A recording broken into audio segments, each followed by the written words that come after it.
están orando porque como ministerio ya están a punto de desaparecer, pero están ayudándonos a echar para adelante tanto en español como en inglés dentro de lo que es sus fuerzas. Amén. El día de hoy yo tengo, no sé qué ha pasado aquí con el problema de la tecnológicos otra vez. ¿Cómo se llama? Yo quiero hablarles de una realidad que estamos viviendo, y es que cada vez más tenemos retos, tenemos dificultades, tenemos problemas que tenemos que enfrentar. Y uno de los que se mencionan para la época en que estamos viviendo es el problema o el reto que tenemos con respecto a lo que se llama inteligencia artificial. Aún he escuchado las palabras de una persona que fue un ateo de los más reconocidos, se llama Richard Dawkins, que cuando se le preguntó cuáles eran los retos fuertes para el futuro, para el tiempo que venía, el tiempo que estamos viviendo hoy, y de las primeras cosas que vinieron a su mente fue el reto de la inteligencia artificial. ¿Y saben qué pasa con eso? Es que la inteligencia artificial, por un lado, puede ser un adelanto muy significativo y que traiga muchos beneficios a la comunidad, porque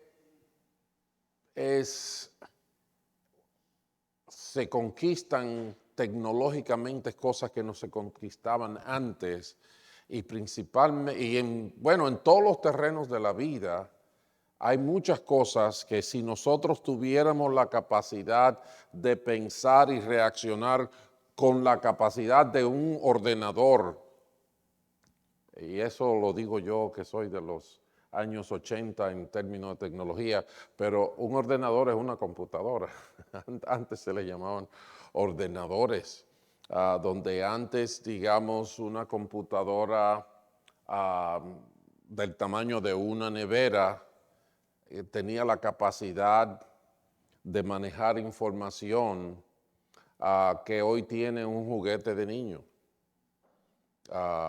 Cualquier juguetito de niño tiene la misma capacidad que tenía una computadora en ese tiempo. Yo recuerdo que se hablaba, yo manejaba una que era una nevera y la capacidad de memoria que tenía era 128K.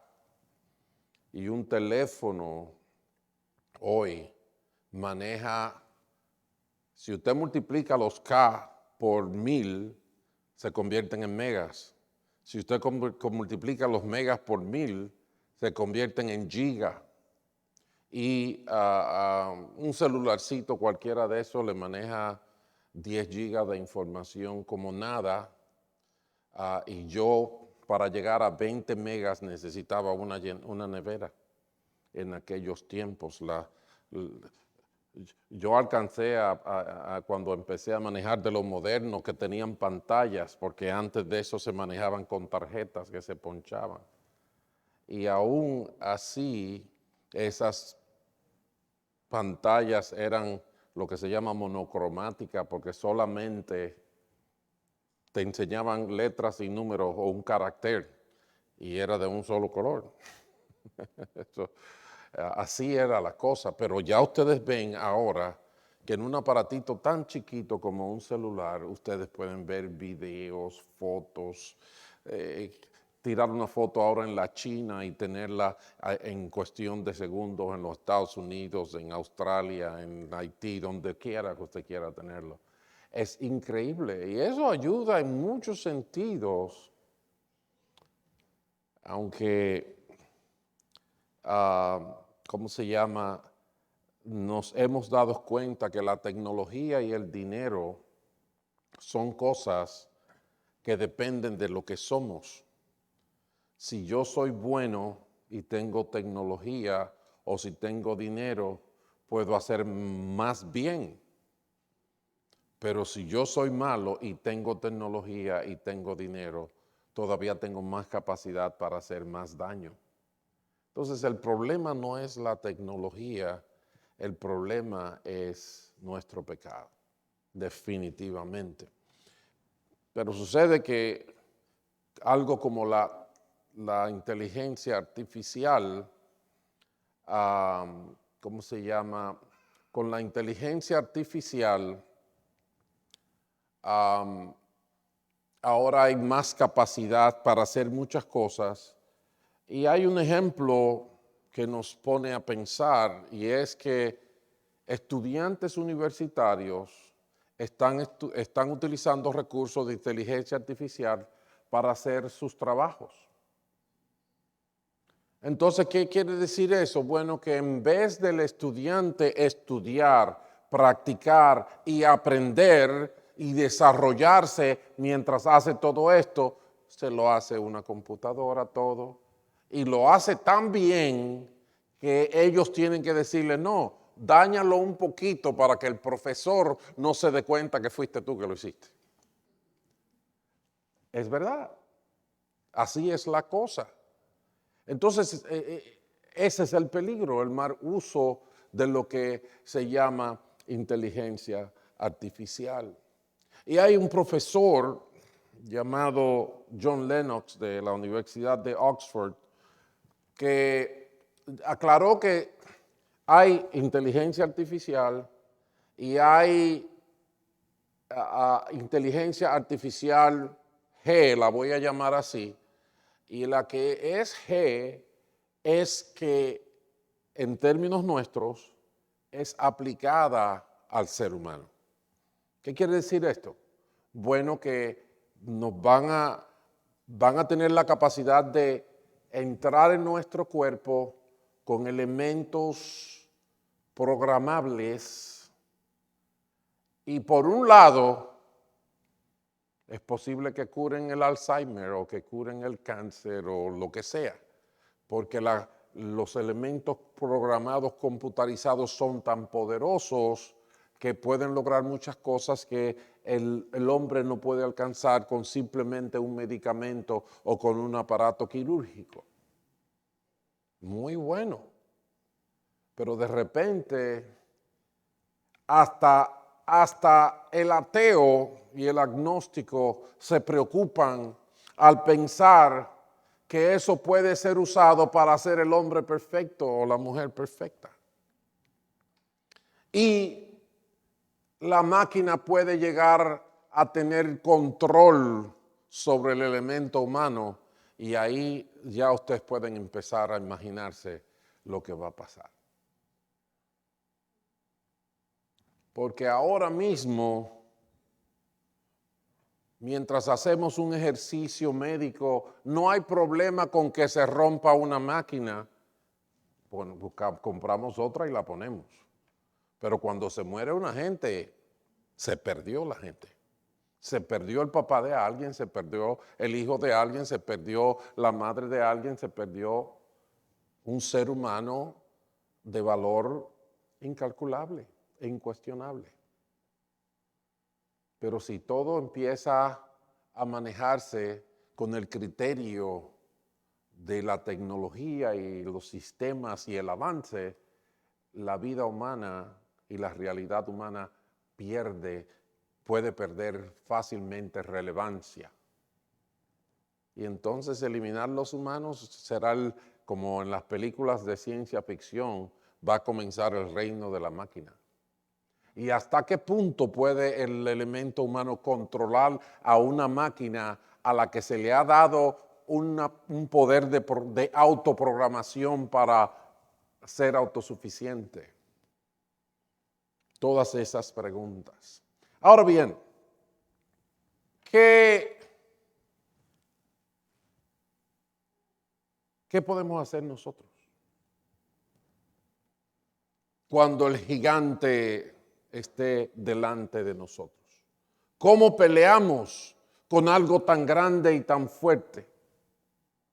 Bueno, yo les voy a decir vamos a la experiencia, vamos a usar la experiencia de David venciendo el gigante Goliat para aprender sobre cómo nosotros podemos vencer al gigante.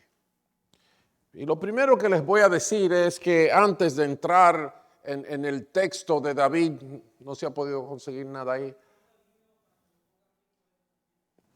Antes de que comience el asunto antes de entrar en el texto de David que está en 1 Samuel 17,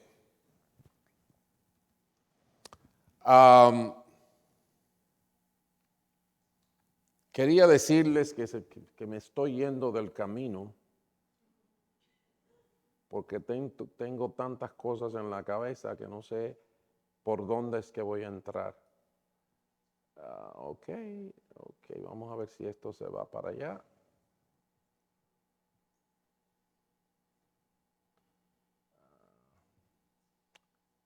Vamos a hacer algo, ¿no?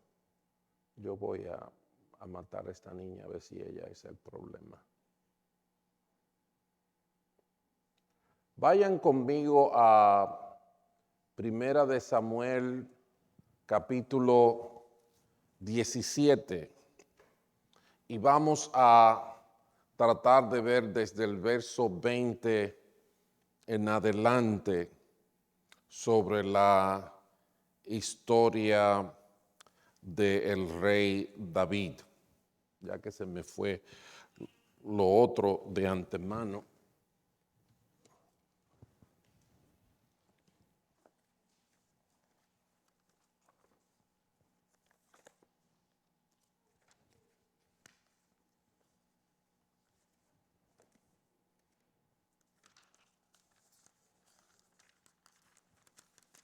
Ustedes se fijan cuál parte de los problemas de la tecnología, y es que la tecnología, ella es muy atractiva, ella es muy chévere, pero de repente ella falla y nosotros nos quedamos en el aire.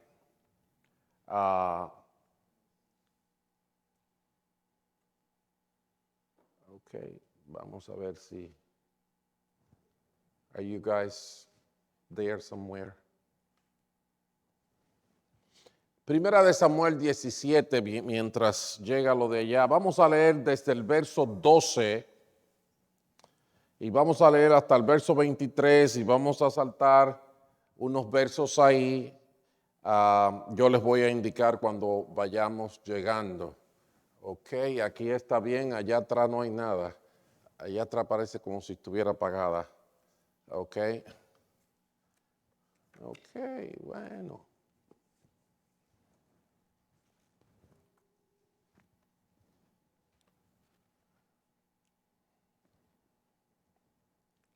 Dice la palabra de Dios que David era hijo de Isaí, un efrateo que vivía en Belén de Judá en tiempos de Saúl.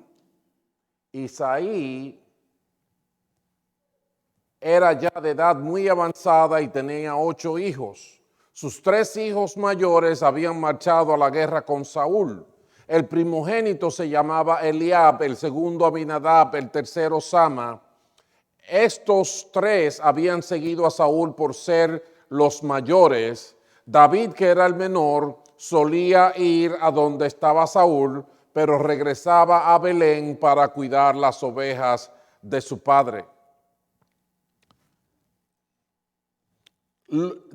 Lo encontrarás en el valle de La con Saúl y todos los soldados israelitas peleando contra los filisteos. David cumplió con las instrucciones de Isaí, se levantó muy de mañana y después de encargarle el rebaño a un pastor, tomó las provisiones, se puso de camino. Llegó al campamento en el momento que los soldados, lanzando gritos de guerra, salían a tomar sus posiciones. Los israelitas y los filisteos se alinearon frente a frente. David, por su parte, dejó su carga al cuidado del encargado de provisiones y corrió a las filas para saludar a sus hermanos mientras conversaban. Goliat, el guerrero filisteo de Gat, salió de entre las filas para repetir el desafío y David lo oyó. ¿Se entiende dónde estamos en la historia? A este punto, David lo oyó. Entonces, nosotros conocemos la historia de David y Goliat y ya todo el mundo sabe que David venció a Goliat, ¿verdad que sí? Estamos claros en eso, pero lo que queremos es aprender de la experiencia. Nosotros sabemos que esto fue un pleito muy desigual. David no era un guerrero para compararse con Goliat. David era simplemente un pastor de ovejas, mientras que Goliat era un guerrero de experiencia y en ese sentido tenía toda la ventaja en una lucha entre guerreros. Si nosotros nos fijamos en la comparación entre uno y otro, si ustedes ven del lado de Goliat, cuando se habla de Goliat dice que Goliat fue un campeón filisteo, que era grandísimo, que tenía casco de bronce, tenía todos los elementos para la lucha que David no tenía. Mientras que David era hijo de un señor que no tenía nada que ver necesariamente con guerra, aunque sus 3 hijos estaban con el rey Saúl. David era el más joven y en este caso no era algo que le convenía porque la experiencia hubiera sido de gran ayuda. Y la ocupación de David era cuidar las ovejas y hacerle los mandados a su papá. Entonces, cuando ocurre esto de que de repente terminamos en este encuentro, tenemos el campeón con todos los de la ley para ser un guerrero que gane la guerra, y David era el muchachito que repartía, que hacía los mandados. Lo que nosotros le decimos en inglés un delivery boy. Su papá le decía, ve aquí, ve allí, trae esto, lleva aquello. Y realmente, cuando David llega a verse frente al reto del gigante, estaba haciendo uno de los envíos que su papá le había mandado hacer. ¿Estamos claros en eso? Entonces, Goliat era el campeón y David era el muchachito demandado. ¿Y cuáles eran las propiedades en ese sentido de David? David era un muchacho obediente, hacía lo que su papá le decía. Y David tenía un rigor y una disciplina. Lo vamos a ver. Y en ese sentido, nosotros podríamos poner los ojos en, bueno, ¿cómo se decidió esto? Podemos poner los ojos en el día de la batalla, ¿verdad? Y empezar a sacar conclusiones de ahí, de la lanza, de la piedra, del terreno, etcétera. Pero fallaríamos en aprender la lección del día de hoy. Porque la lección del día de hoy tiene que ver con que la victoria de la batalla se decide antes de ir a la guerra. Oigan lo que estoy diciendo. La victoria de la batalla se decide antes de ir a la guerra. Hay un señor muy famoso, un general de aquí de los Estados Unidos, que me parece que fue secretario de Estado, Colin Powell, y ese señor dijo que no hay secretos acerca de la definición del éxito. El éxito es el resultado de preparación, trabajo duro y aprender de los errores. preparación, aprender de los errores, trabajo duro. Hay otro señor, Elbert Hubbard, que dijo que la mejor preparación para hacer un buen trabajo mañana es el trabajo que tú haces hoy. Hoy. Y todos nosotros sabemos que lo que el hombre siembra, el hombre cosecha. Por eso en 2 Timoteo 2:6 dice que el labrador, para participar de los frutos, tiene que trabajar primero. Es decir, que aquí nosotros estamos viendo que hay un valor incuestionable en lo que se hace antes de ir a la guerra, que repercute en el resultado de cuando vamos a la guerra. El hombre recoge lo que siembra, y en Proverbios dice: prepara primero tus faenas de cultivo y ten listos tus campos para la siembra, y después de eso construye tu casa. En otras palabras, primero prepárate, primero organízalo todo, primero fájate, ten este orden, ten esta disciplina, y luego vas a recoger los frutos.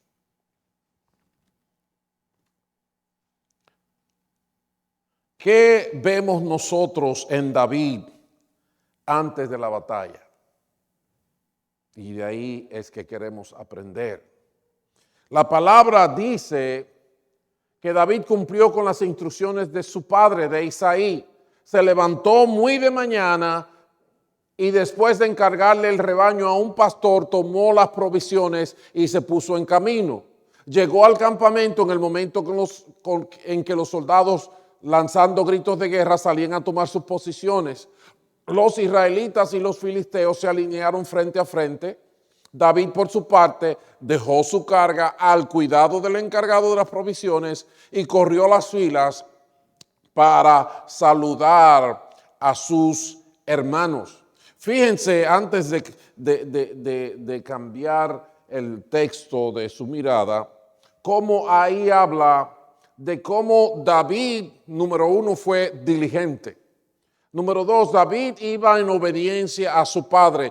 En la vida de David había un orden, había una disciplina. Y él obedecía a su padre, y por eso él estaba en este compromiso, y por eso él llegó al campamento donde estaban los soldados. Pero antes de llegar allá, él no dejó abandonado a sus ovejas como, no, esto es algo muy importante, mi papá me dijo que hiciera esto, lo que pasa con las ovejas, yo no sé, cuando yo venga veremos lo que pasa. No. Su papá le hizo un encargo, David tuvo cuidado y buscó quien le atendiera a sus ovejas, y entonces fue al encargo. Ese es un problema que tenemos nosotros muy serio. Muy, muy serio. Si ustedes se fijan en los grandes hombres de nuestra época, la gente de éxito de nuestra época, hombres y mujeres, de repente son gente que han logrado tantas cosas que redundan en un éxito económico y moral, de fama. ¿Verdad que sí? Ustedes ven el dueño de Amazon, por ejemplo, la gente de Facebook y compañía. Si ustedes ven la gente de Microsoft, Oprah Winfrey y todo eso. Si ustedes se fijan en detalle, en la mayoría de casos lograron cosas que todo el mundo los envidia. Pero pregúntese dónde está la esposa del señor de Amazon, o dónde está la familia del señor de Microsoft, o dónde está, ¿cómo se llama? El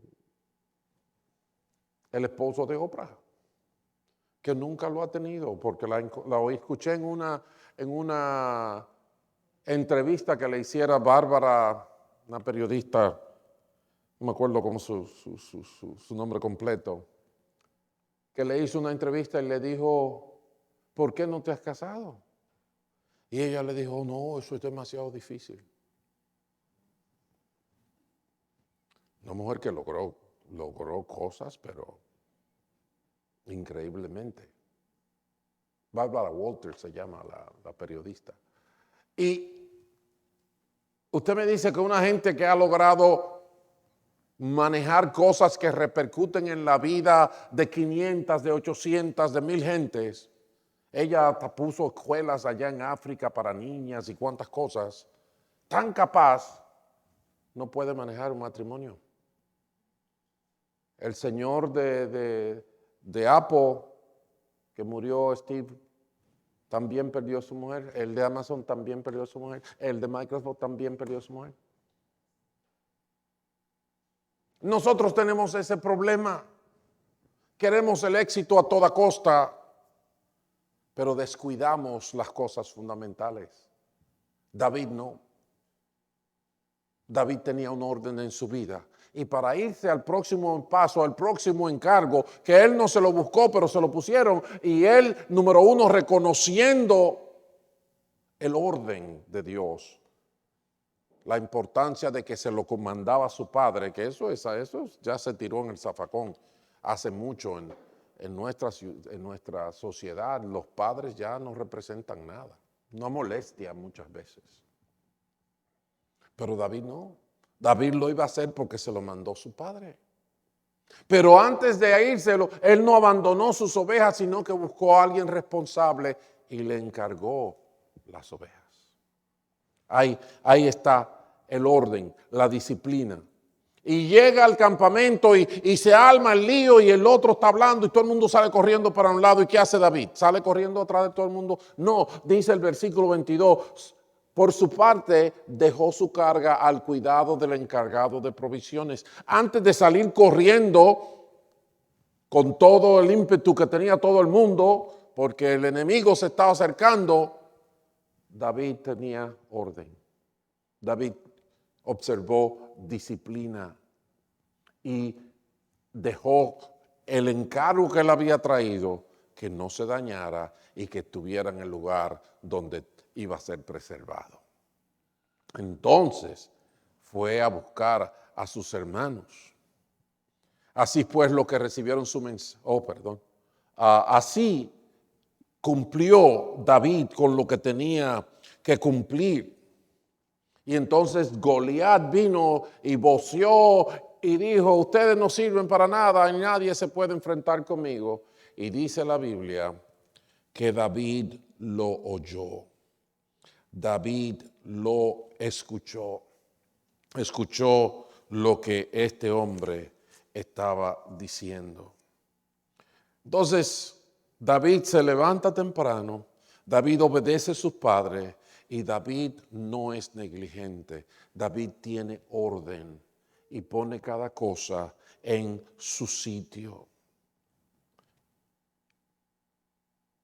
Cuando nosotros hablamos de la vida de un cristiano, la palabra clave que emerge inmediatamente es la palabra discípulo. Es la palabra discípulo. ¿Y qué significa discípulo? Discípulo es el que contempla una disciplina, es el que tiene un compromiso con un orden establecido. Cuando ustedes ven la historia de la iglesia en Hechos capítulo 2,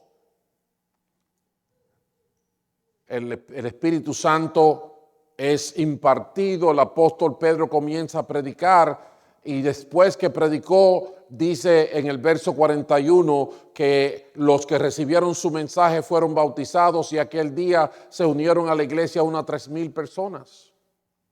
Se mantenían firmes en la enseñanza de los apóstoles, en la comunión, en el partimiento del pan y en la oración. Se mantenían firmes. En inglés dice, se hicieron devotos.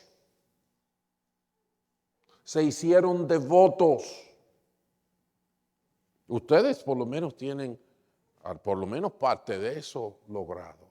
El hecho de que tú separas parte de tu día el domingo para venir a adorar a Dios, venir a escuchar su palabra, para exponer tus hijos a que escuchen la palabra de Dios, a que se les enseñe el evangelio, ahí hay una expresión de devoción, hay una expresión de orden, hay una expresión de disciplina.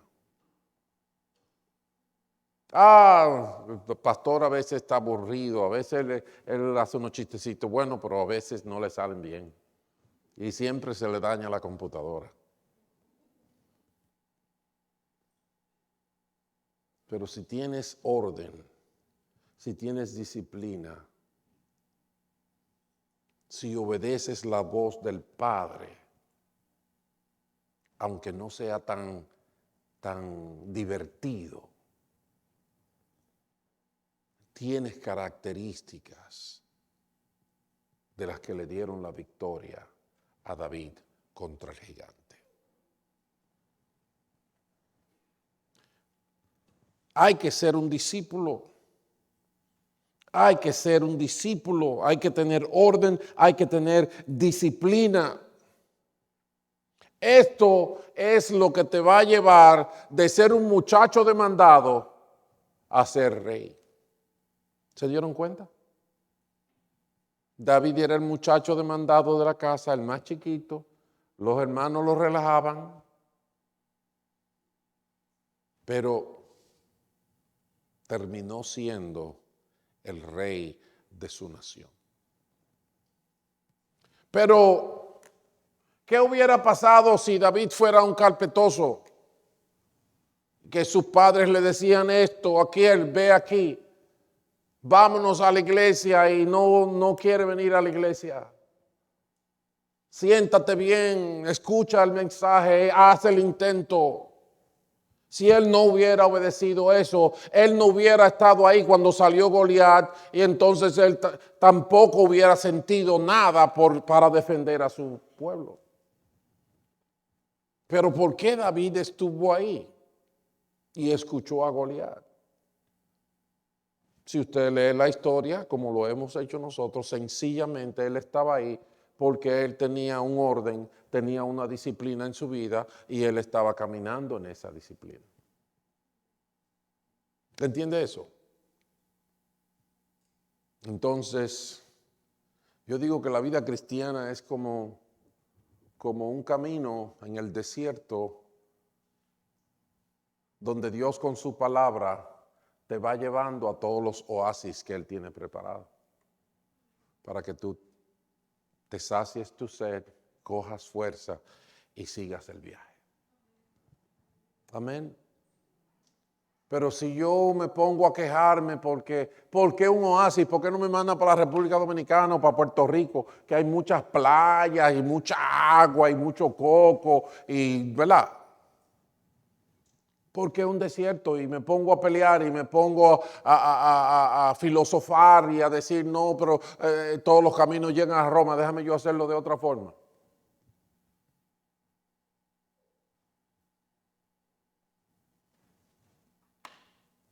No. Aquellos que recibieron el mensaje en el día de Pentecostés se unieron a la iglesia, se mantenían firmes, se hicieron devotos de la enseñanza de los apóstoles, de la comunión el uno con otro, el partimiento del pan y en la oración. Si hay una cosa de la que yo le he dado muchas gracias a Dios en mi vida, es de toda la gente que yo he conocido y que me ha bendecido cuando yo vine a la iglesia. Y todavía tengo una posición de servicio en la iglesia y soy bendecido por ella. Conozco gente que me bendicen. Y yo no estoy diciendo que me dan dinero, yo no estoy diciendo que me limpian el patio, me trapean la casa, no. Me ayudan a seguir adelante, me ayudan a mantenerme fiel a Dios, me ayudan a reconocer la verdad de la vida y a experimentar la realidad del amor y cuántas cosas buenas. Pero eso hasta ahora, en lo que hemos visto, viene de disciplina, disciplina, orden, orden. Piensa en esto. Si los discípulos que servían al Señor Jesús no hubieran ido con Él de pueblo en pueblo, aprendiendo todos los días, siguiendo con Él, aguantándole boches de vez en cuando, aguantándole reprensiones, estando en posiciones a veces de cierto riesgo. Si no hubieran hecho eso, tampoco hubieran estado ahí cuando Él convirtió el agua en vino. Tampoco hubieran estado ahí cuando Él alimentó a los 5,000, a los 4,000 con los panes y los peces. Tampoco hubieran estado ahí cuando le dijo a Lázaro, sal de la tumba. Si los que creyeron no se hubieran quedado en el aposento alto como Él les dijo, no se vayan de Jerusalén, tampoco hubieran estado ahí cuando el Espíritu Santo fue derramado sobre sus vidas. Cuando Daniel fue cautivo de Babilonia, si él no hubiera seguido en su disciplina de oración, tampoco lo hubieran echado en el foso de los leones y él no hubiera visto la gloria de Dios. ¿Entiendes eso? Entonces, en nuestra primera experiencia con el rey David, tenemos que aprender eso. David pasó de ser el muchacho demandado a ser el rey de la nación. Y hasta ahora, lo que hemos visto simplemente en él era que tenía una disciplina. Número 1, se sometía a la obediencia a su padre. Entonces por eso estaba allá en el monte con las ovejas, cuidándola, dándole agua, haciendo esto. Se la pasaba tan aburrido que empezó a llevarse el arpa, a hacer el cosa, a aprender música. Y de ser el pastorcito hediondo que llegaba todas las noches tarde a su casa con todas las ovejas y cuántas picadas de mosquitos y cuántas cosas. De repente el 90% de los salmos de la Biblia, de donde aprendemos a adorar a Dios en espíritu y en verdad, los escribió él. ¿Cuándo? Cuando estaba ahí, en el calor, en el sol. Y cuando él aprendió que podía vencer a Goliat, de manera tal que cuando él vio a Goliat, él no le tuvo miedo, ni como todo el mundo estaba, él ya tenía una cosa clara en su mente porque él había tenido que enfrentar leones. Óigame, vaya al zoológico, no se acerque mucho, pero vean los tamaños de las patas de esos leones y de la cabeza de esos leones, es una cosa así. Y David los venció. Y de los osos. Ahí en Nixon Park hay un oso que es como 9 pies de alto. Enormes. Y cuando dan un zarpazo, mire, lo que sea que está ahí muere. Pero David decía, cuando el rey le dice a David, mi hijo, gracias, tú eres muy buen intencionado, pero tú eres un muchachito demandado. Él le dijo, sí, pero este muchachito demandado, mientras atendía a las ovejas, venció a un oso del tamaño de Goliat. Y después vino un león y también el Señor le dijo, el Señor. ¿Sabe? A nosotros nos hace falta fe. Porque ¿sabe lo que trae la fe? La palabra de Dios dice que la fe es la certeza de lo que se espera, la convicción de lo que no se ve. La fe es la proclamación de una verdad que se va a manifestar en el futuro. ¿Entiendes eso? Entonces, nosotros necesitamos entender lo que Dios puede hacer con nosotros. Pero porque no creemos, no tenemos experiencia. ¿Sabes qué yo tuve que hacer para escuchar la voz de Dios por primera vez en mi vida? Por lo menos, perdón, no fue la primera vez, pero fue la primera vez que yo lo hice de manera que solamente yo era que controlaba las cosas. Porque cada vez que tú vienes a la iglesia, tú escuchas la voz de Dios. Y si no escuchas la voz de Dios, vete a limpiar los oídos. Cada vez que yo iba a la iglesia, yo escuchaba la voz de Dios. Lo que pasa es que no lo sabía bien, ¿sabes? Y como es el predicador que está predicando, lo que sea, o la hermana que salió con este versículo, pues uno le da un crédito a ellos. Pero es Dios que es mi pastor. Es Dios que dice que nada te faltará. No es el hermano, no es el pastor. Es Dios el que cuida realmente de ti y te provee lo que tú necesitas. Entonces, cuando a mí me dijeron que Dios hablaba y que en la Biblia tú la abrías y que tú orabas y le decías Dios háblame y Dios hablaba, ¿saben lo que yo hice eventualmente? Empecé a ir a la iglesia cuando estaba cerrada.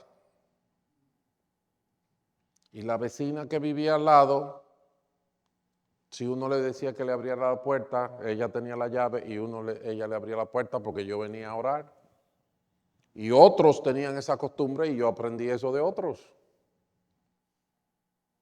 Y estando a solas, yo hice lo que los otros maestros más viejos que yo en la iglesia me habían dicho.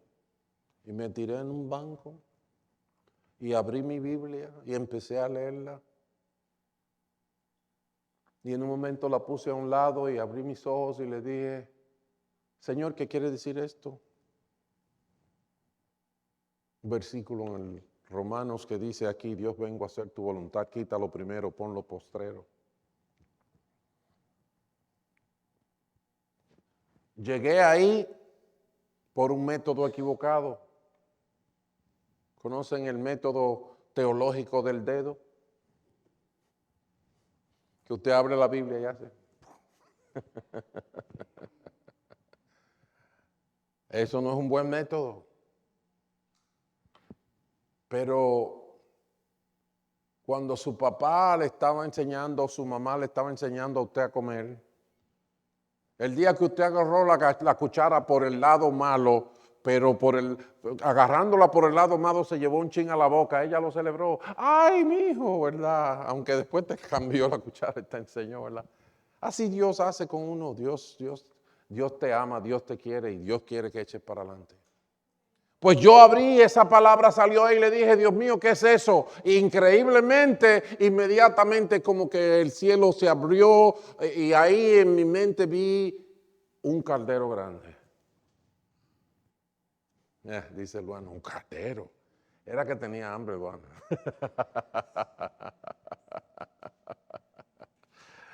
Fue un caldero grande, pero un caldero dominicano. ¿Sabe por qué era dominicano? Porque tenía concón.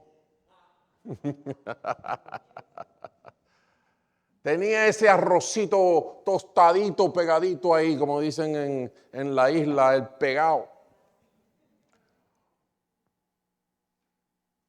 Y Dios me dice, ¿tú crees que yo puedo cocinar algo en ese caldero? Increíblemente, yo sin mucha sorpresa ni nada, digo, bueno, sí, pero primero hay que quitarle el concón, porque si no todo ese arroz se va a meter ahí, ¿verdad? Y me dijo, ¿sabes qué? Eso es lo que yo tengo que hacer contigo. Me lo dijo claro. Yo era un muchacho decente, yo nunca hice drogas, yo no maté a nadie, yo no me acosté nunca con una prostituta. Entonces yo me creía que yo era un ángel bajado del cielo. Y Dios me dijo, tengo que cambiarte. Si no te cambio, no te uso. Pero eso no hubiera pasado jamás si yo no me voy a orar a solas. Y si yo no ejercito mi fe y digo, Dios habla y habla con su palabra, pues que me hable. Y me tiré ahí en el sillón y de repente, ¡bum!, Dios estaba ahí. Y habló. ¿Y cómo habló? Que 40 años después yo todavía entiendo que Dios todavía sigue cambiándome. Entonces, mi hermano, vamos a seguir hablando de David porque hay mucho más que aprender para vencer el gigante. Si quieres saber algo, nosotros los creyentes somos la raza que está hecha para caminar sobre las aguas. Nadie más, tú y yo. Los hijos de Dios.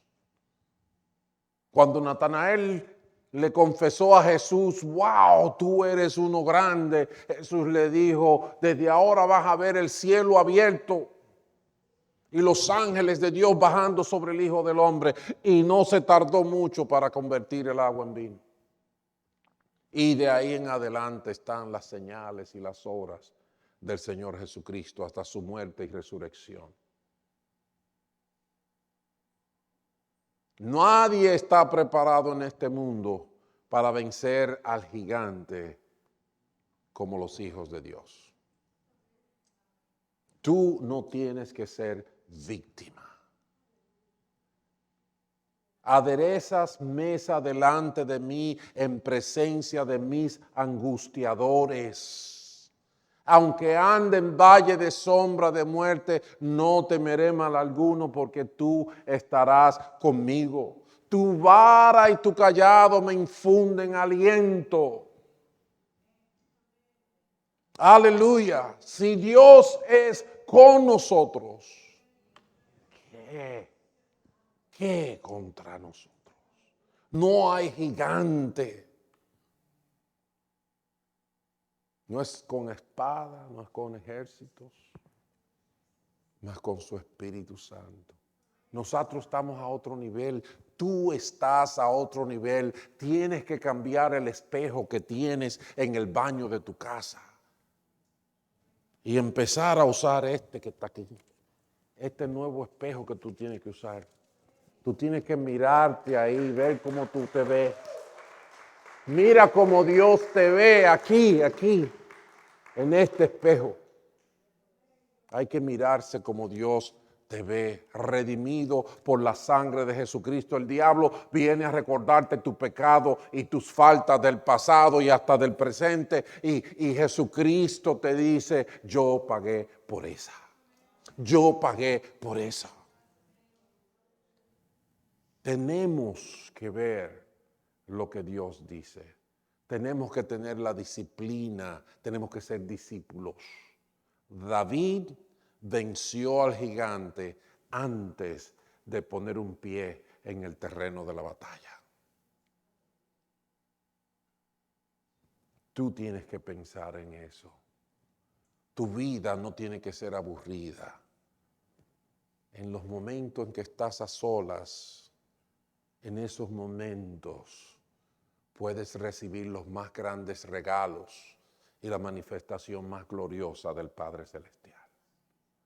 Moisés andaba monteando por ahí porque vio algo raro en la montaña y dijo, pero yo voy a tener que ver lo que hay ahí. Y cuando subió allá arriba, empezó a ver algo que jamás había visto. Era una zarza que ardía y que no se consumía. Y no solamente se quedó él con la admiración, sino que de repente una voz le dijo, quítate el calzado de tus pies, porque el lugar que pisa es santo. Y de ahí en adelante fue una persona diferente. Y vio la gloria de Dios una y otra vez. Una y otra vez. Vamos a vencer al gigante. Tienes que comenzar con orden y con disciplina en tu vida como la tenía el rey David. Qué bueno es que tú llegues aquí y te digan que se dañó el piano, que se dañó esto y ahora que cómo vamos a cantar y tú digas, ¿quién necesita piano para cantar? ¿Quién necesita guitarra ni que batería? Vamos a adorar a Dios con nuestros corazones porque Él se lo merece. Pero eso es porque tú vienes lleno de tu casa, con esa experiencia, con esa adoración, con esa unción del cielo. Inclina tu rostro ahí donde estás. Ponte de pie, por favor. Los de adoración vayan subiendo. Padre Santo, ora conmigo. Dile, Señor, bendito seas. Tú eres grande, tú eres Dios. Tú nos hiciste y tú nos mandaste cómo alimentarnos, cómo vivir, que nos propagáramos y aun que descansáramos el séptimo día. Tú eres Dios, para siempre es tu misericordia. Tú eres santo. Te pedimos en esta hora que tú nos ayudes a aprender de David, a tener el orden y la disciplina que nos van a hacer adoradores, que nos van a hacer guerreros, que nos va a dar la victoria contra monstruos enormes. Y después nada nos va a asustar en el camino. Padre Santo, sosténnos, bendícenos, ayúdanos, glorifícate, Señor, porque tú eres Dios, porque tú eres bueno, porque no hay nadie como tú. Aleluya. Te amo, Dios, te amamos, Señor, te amamos, Señor. Sí.